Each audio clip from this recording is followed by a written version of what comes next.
اعوذ باللہ من الشیطان الرجیم، بسم اللہ الرحمن الرحیم۔ سورہ جمعہ 62 نمبر پر ہے۔ آپ اس کا پہلا رکوع پڑھ لیجئے، صرف 11 آیتوں پہ پوری سورت ختم ہو گئی۔ اللہ کی تسبیح کر رہی ہے ہر وہ چیز جو آسمانوں میں ہے اور ہر وہ چیز جو زمین میں ہے۔ بادشاہ ہے، قدوس ہے، زبردست اور حکیم ہے وہ اللہ۔ تسبیح کا مطلب وہ موتیوں کی مالا نہیں ہے، پاکی بیان کر رہی ہے ہر وہ چیز جو آسمانوں میں اور زمین میں ہے۔ مطلب اس کی بنوٹ، اس کی اپنی خود کی جو ہے ایک شخصیت ہے، حیثیت جو ہے، وہ یہ ظاہر کر رہی ہے کہ اس کا بنانے والا کیسا ہے۔ هو الذی بعث فی الامیین، وہی ہے جس نے غیر پڑھے لکھے لوگوں میں، الٹریٹ لوگوں میں سے، انہی میں سے ایک شخص کو نکالا۔ وہی ہے جس نے امیوں کے اندر ایک رسول خود انہی میں سے اٹھایا جو انہیں اس کی آیات سناتا ہے، ان کی زندگیاں سنوارتا ہے اور ان کو کتاب اور حکمت کی تعلیم دیتا ہے، حالانکہ اس سے پہلے وہ کھلی گمراہی میں پڑے ہوئے تھے۔ تیسری آیت ہے، اور اس رسول کی بعثت سے پہلے ان دوسرے لوگوں کے بھی جو ان سے پہلے نہیں ملے تھے، ان کو بھی سکھاتا ہے۔ اللہ زبردست اور حکیم ہے، یہ اس کا فضل ہے، جسے چاہتا ہے دیتا ہے اور وہ بڑا فضل فرمانے والا ہے۔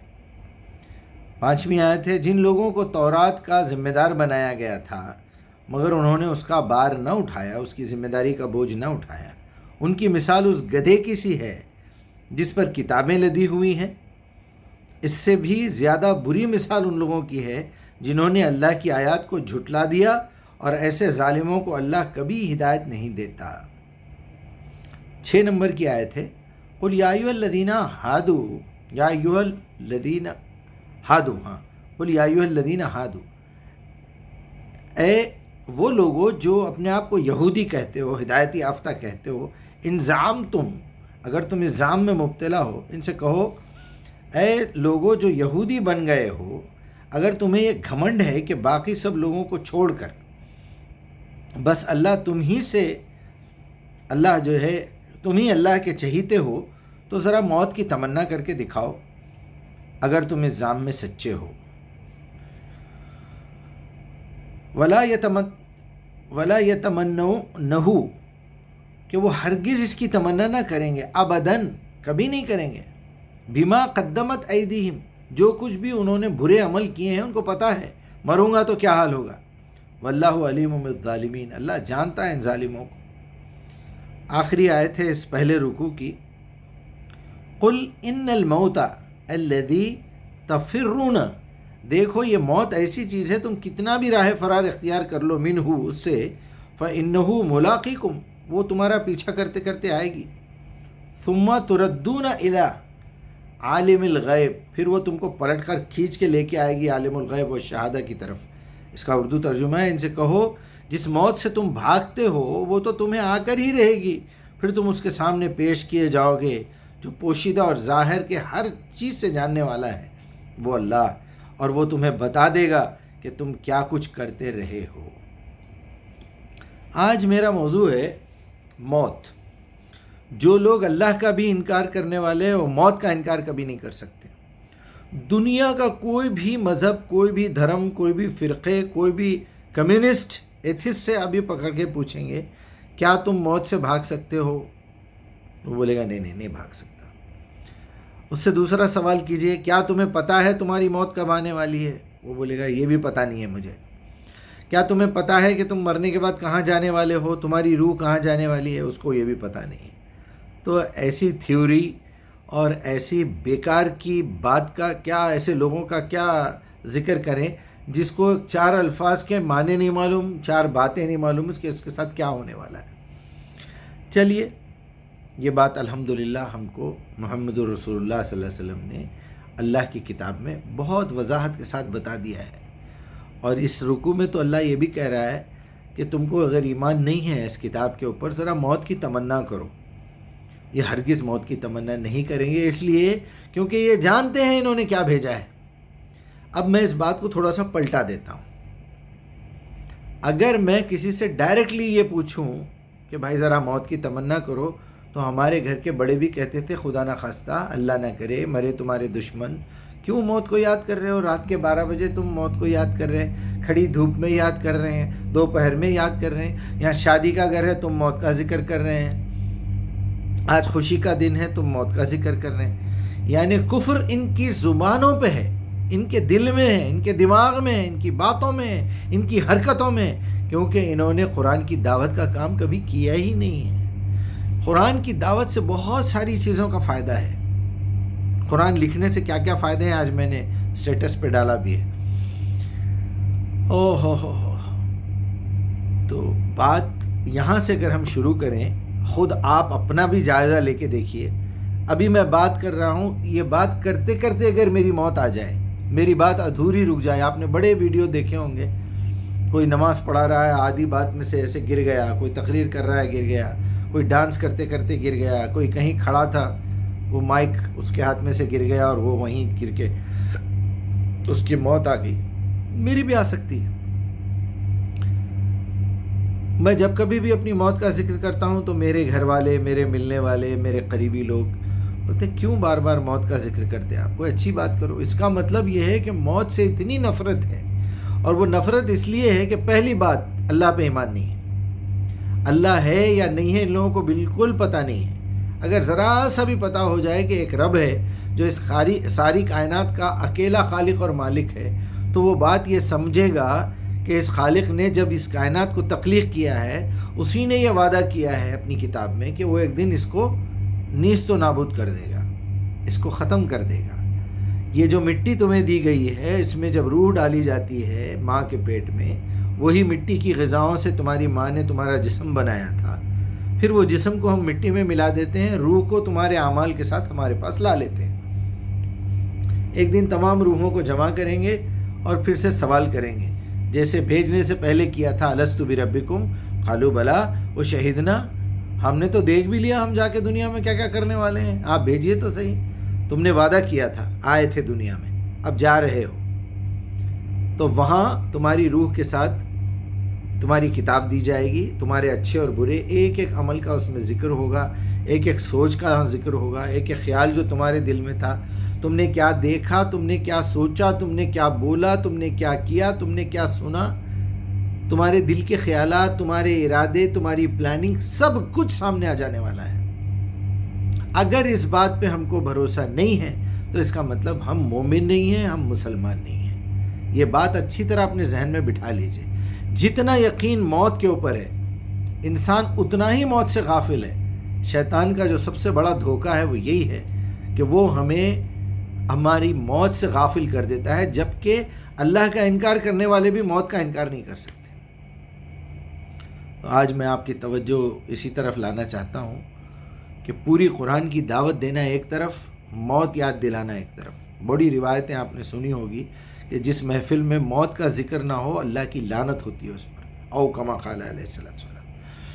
یا پھر ہر محفل میں موت کا ذکر کرنا چاہیے، یاد کرنا چاہیے موت کو، تاکہ لوگوں کے اندر تھوڑا سا تو یہ احساس ہو کہ اب مجھے مرنا ہے، تو اب میرے پرس میں کتنے پیسے ہیں، میں نے کس کے پیسے باقی ہے، میں نے کس کا حق ادا کرنا ہے، میں نے کس سے وعدہ کیا تھا کہ اتنے بجے فون کروں گا، وہ وعدہ ایسے ہی رہ جائے گا، میں چلا جاؤں گا، میں نے آج وعدہ خلافی کی ہے، میں نے آج کسی کو دھوکہ دیا ہے، میں نے آج کوئی بے حیائی کی ہے، میں نے کسی کو گالی دی ہے، میں نے کسی کی غیبت کی ہے، میرے دل میں کسی کے لیے انتقام کے جذبات پیدا ہوئے، مجھے مرنا ہے، میں کیا لے کے جا رہا ہوں؟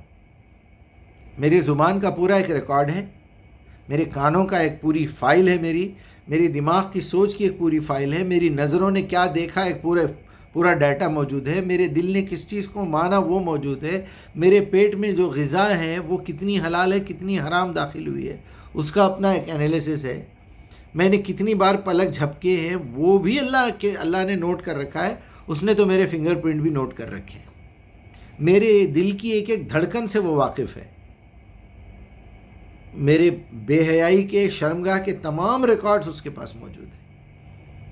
ہمیں استغفار کرنا چاہیے کہ اللہ ہم سے جو غلطیاں ہو رہی ہیں اسے معاف کر دے، ہمارے قدم کہاں کہاں گئے ہیں، ہمارے ہاتھوں نے کیا کیا کیا ہے، ہمارے دل و دماغ نے کیا کیا سوچا اور مانا ہے، ایک ایک لمحے کا حساب دینا ہے.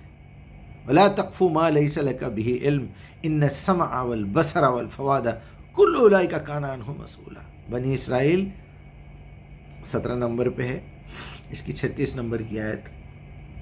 سورہ جمعہ بھی پڑھ لیجئے، 11 آیتیں ہیں اور اس کا ترجمہ. اور ذرا موت کی تمنا، یہیں پتہ چل جائے گا کہ مال جمع کرنا. ویل لکل ہمزۃ لمزہ الذی جمع مالا وعددا. بینک میں ہے، بار بار چیک بیلنس کر رہے ہیں، کارڈ ڈال کے چیک کر رہے ہیں بیلنس کتنا بچا ہوا ہے میرے پاس، کتنی پراپرٹیاں ہیں، پیپر جمع کر کر کے وہ پتہ نہیں پیپر میں نے کہاں رکھ دیا تھا، ڈھونڈ رہے ہیں پاگلوں کی طرح. پراپرٹی کا ٹیکس چھپا رہے ہیں، ٹیکس والے آگے تو گھبراہٹ سے نیند نہیں آ رہی ہے. لعنت ہے ایسی زندگی پہ، لعنت ہے ایسی زندگی پہ. مست آئے، یہ ایک پلیٹ فارم ہے. اللہ کے نبی نے درخت کی کوئی مثال دی تھی، او کما قال علیہ السلام. میں پلیٹ فارم کی مثال دیتا ہوں، یا اس ایئرپورٹ کی جہاں آپ ٹرانزٹ میں رکے ہیں چند گھنٹے. ایک فلائٹ نے آپ کو لا کے چھوڑا ہے، دوسری فلائٹ آپ کے ڈیسٹینیشن پہ لے جانے والی ہے. اس میں آپ کیا کیا کریں گے، کیا کیا کریں گے؟ ڈیوٹی فری میں سے کیا کیا خریدیں گے؟ آپ کو پیمنٹ کرنا پڑے گا. ایکسٹرا بیگیج ہو گیا تو آپ اتنا ہی سامان لے جا سکتے ہیں جس کو آپ کو ہاتھ میں لے جانے کی اجازت ہے، بس اس سے زیادہ نہیں لے جا سکتے.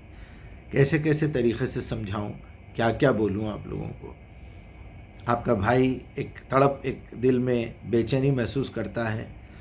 مجھے اللہ نے جو علم دیا ہے وہ مجھ سے پوچھے گا بھی. اور اللہ تعالیٰ نے ان لوگوں کے لیے بڑی وعید سنائی ہے. آپ سورہ بقرہ 159 پڑھیے. لعنت ہے، اللہ کی لعنت اور تمام فرشتوں کی اور تمام لعنت کرنے والوں کی لعنت ہے. جسے قرآن معلوم ہو اور وہ چھپائے. بلغوا انی ولو آیا کہا تھا آپ صلی اللہ علیہ وسلم نے، او کما قال. ایک آیت ہی معلوم ہو تو لوگوں تک پہنچاؤ. اور کچھ کمبخت یہ کہتے ہیں کہ ہمارا کام نہیں ہے قرآن پہنچانا، یہ انبیاء کا کام تھا، یہ علماء کا کام تھا. یہ کیسے کمبخت ہوں گے، کتنی بڑی لعنت میں مبتلا ہیں یہ لوگ.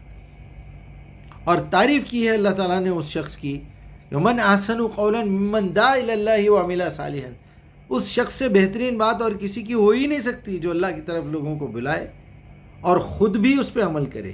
اللہ کی فرما برداری. بلانا کیا ہے؟ ذکر بالقرآن من یخاف وعید. اللہ کی کتاب کے ذریعے سے لوگوں کو بلاؤ اللہ کی طرف. باقی آپ کے پاس کوئی اور ذریعہ نہیں ہے. کیا قصے کہانیاں سنائیں گے؟ وہ بات کہیں نہ کہیں جا کے قرآن میں میچ ہوگی. اگر وہ بات قرآن سے میچ نہیں ہوتی تو اس کا مطلب یہ ہے کہ وہ بات غلط ہے، وہ بات جھوٹی ہے، وہ بات کوئی بناوٹی ہے. اور پھر اسی بات کو اچھے طریقے سے آسان الفاظ میں اور کھول کھول کے کہ خیرکم من تعلم القرآن وعلمہ. یعنی آپ اندازہ کیجئے کہ نبی صلی اللہ علیہ وسلم اپنے صحابہ سے کہہ رہے ہیں، جس کے بارے میں رضی اللہ عنہم و رضوا عنہ کا جو ہے معاملہ ہے، ان سے کہہ رہے ہیں کہ تم میں بہترین شخص وہ ہے جو خود قرآن سیکھے اور دوسروں کو سکھائے. اور وہاں اللہ کیا کہہ رہا ہے؟ من احسن قولا ممن دعا الی اللہ وعمل صالحا. پھر اللہ کیا کہہ رہا ہے؟ خیر امت کنتم خیر امت اخرجت للناس. نکالی گئی ہے تمام انسانوں کے لیے. تمہارا کام کیا ہے؟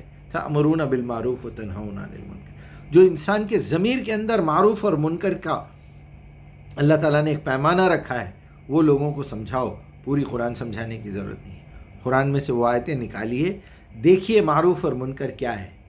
معروف جو پہلے سے جس کا عارفہ ہے، جو مجھے معلوم ہے. منکر جس میں میری طبیعت خود انکار کرتی ہے، وہ معروف ہے، وہ منکر ہے.